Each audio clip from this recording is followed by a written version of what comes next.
नमस्कार, मी रणजित सर। तर आज आपण जो व्हिडिओ लेक्चर शूट करताय तो कशा निमित्त तर बघा, गडचिरोली जिल्हा पोलीस एक चालक पोलीस शिपाई 18 मार्च 2026, पोलीस शिपाई 22 मार्च 2026 असं या 2 तारखेला लेखी परीक्षेचं आयोजन केलेलं आहे। त्या अनुषंगाने आज दिनांक 15 मार्च आज आपण हा व्हिडिओ लेक्चर शूट करताना तर बघा आता कशा पद्धतीने होत आहे की हे व्हिडिओ लेक्चर कशासाठी तर तुम्हाला हे उर्वरित जे 2 ते 6 दिवस म्हणजे या 18 तारखेसाठी किंवा 22 तारखेसाठी यामध्ये प्लॅनिंग कशी असावी याबद्दलचा हा व्हिडिओ लेक्चर इथे राहणार आहे। तर नक्की शेवटपर्यंत बघा। तर आज 15 मार्च काही जिल्ह्यांचे पेपर झालेले आहेत, नियर अबाउट 10 ते 12 जिल्ह्यांचे पेपर झालेले आहेत। तर त्या अनुषंगाने बघा, लक्षात घ्या त्याचे सर्व प्रिंट आउट तुम्ही काढणे। तर माझं स्ट्रॉंगली एक रिक्वेस्ट राहील की ते पेपर टाइम लावून सोडवण्यापेक्षा ईच अँड एव्हरी क्वेश्चन तुम्हाला जरा तुम्ही पूर्ण पाहणे। टाइम लावून पेपर सोडवण्यामध्ये तुम्हाला जर कोणत्या पेपरमध्ये कमी जर मार्क आले असतील तर तुमचा तिथे डिमोरलाइज होणार। शेवटच्या 5 ते 6 दिवसासाठी आपण निगेटिव्ह इम्पॅक्ट आपल्या दिमागात आणू नये। सर्व पॉझिटिव्हिटी मेंटेन करायची।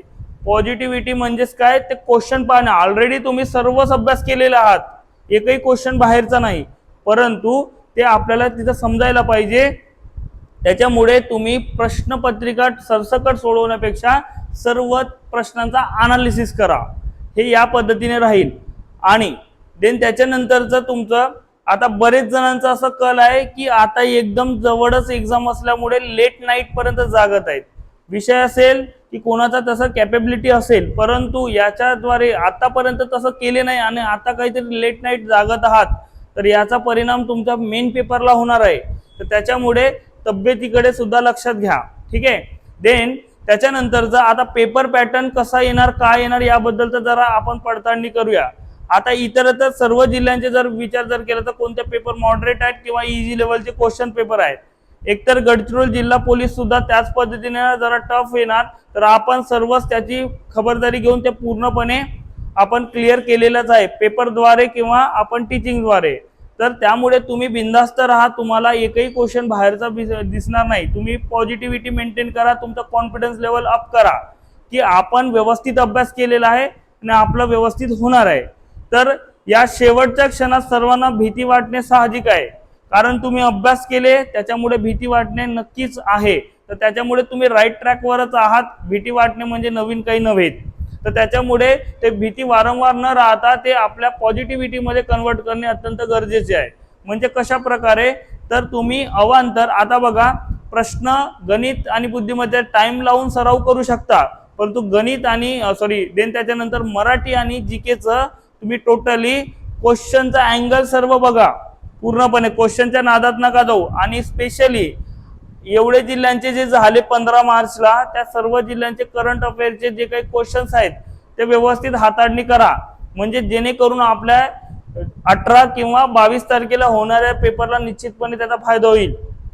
तर तुम्ही आता इतरत्र जर आता कट ऑफचा कोणाकोणाचा कट ऑफचा नजरअंदाज त्याबद्दल कट ऑफचं विश्लेषण होत असते, तर ते सोडा। तुम्ही जास्तीत जास्त अभ्यास करण्याचा प्रयत्न करा, कट ऑफच्या प्रेडिक्शनच्या नादी लागू नका। अशा पद्धतीने तुम्ही व्यवस्थित जर तुम्ही प्लॅनिंग केले आणि देन त्याच्यानंतर तुमचा पेपर कसा येणार, एकतर 25-25चं सेक्शन राहील, तर त्यामध्ये तुम्हाला नियर अबाउट तुम्हाला विचार करायचा आहे कोणता सेक्शन आधी घ्यायचा आहे। तर शक्यतो मराठी आणि जीके पहिल्यांदा घ्या आणि देन त्याचा मॅथ आणि रिझनिंग अशा पद्धतीने घेऊ शकता, किंवा कोणी मॅथ रिझनिंग घेतले तरी पण माझा स्ट्रॉंगली रिक्वेस्ट राहील मराठी आणि जीके आधी घ्यावं आणि देन त्याच्यानंतर ते गणित आणि बुद्धिमत्ता करावं। म्हणजेच आणि कोणकोणता कधी कधी एक क्वेश्चन तुम्हाला टफ राहील, तो येणार नाही, तर त्याला स्किप करून पुढे जाणे आवश्यक आहे। आपल्याला अल्टिमेटली फायनली एकच दिमागात ठेवणं आहे की आपल्याला 100 क्वेश्चन पाहिजे आहेत, व्यवस्थित पाहणे आणि देन त्याच्यानंतर काही येत नाही त्याला राऊंड करून पुढे जावे, पुन्हा परत येऊन त्या क्वेश्चनचा सॉल्विंग करावं। अशा पद्धतीने स्ट्रॅटेजी ठेवावी। शेवटच्या या 5 ते 6 दिवसाच्या कालावधीत इतरत्र नवीन पुस्तके वाचू नये, तुमचं जे आतापर्यंतचा जेवढा अभ्यास ज्या पुस्तकातून केले तेच वारंवार करणे, किंवा तुम्ही शॉर्ट नोट स्वतःचे जर काढले असतील तर त्याचाच रिवाइज करा. मराठी आणि जीकेचा तोच फंडा राहील. तर वारंवार रिवाइज करा आणि गणित आणि बुद्धिमत्तेचा टॉपिक वाईज किंवा त्यापर्यंत प्रश्न सोडवाल तरी काही फरक पडत नाही, कारण तुम्हाला स्पीड मेंटेन पाहिजे. म्हणून तुम्ही गणित आणि बुद्धिमत्तेचा सराव करणे आवश्यक आहे आणि याचा अवांतर रिव्हिजन करणे आवश्यक आहे. अशा पद्धतीने तुम्हाला होणार म्हणजे तुमचं जे 18 मार्च आणि 22 मार्च या 2 दिवशी जे परीक्षा होणार आहे त्यासाठी खूप खूप शुभेच्छा. धन्यवाद.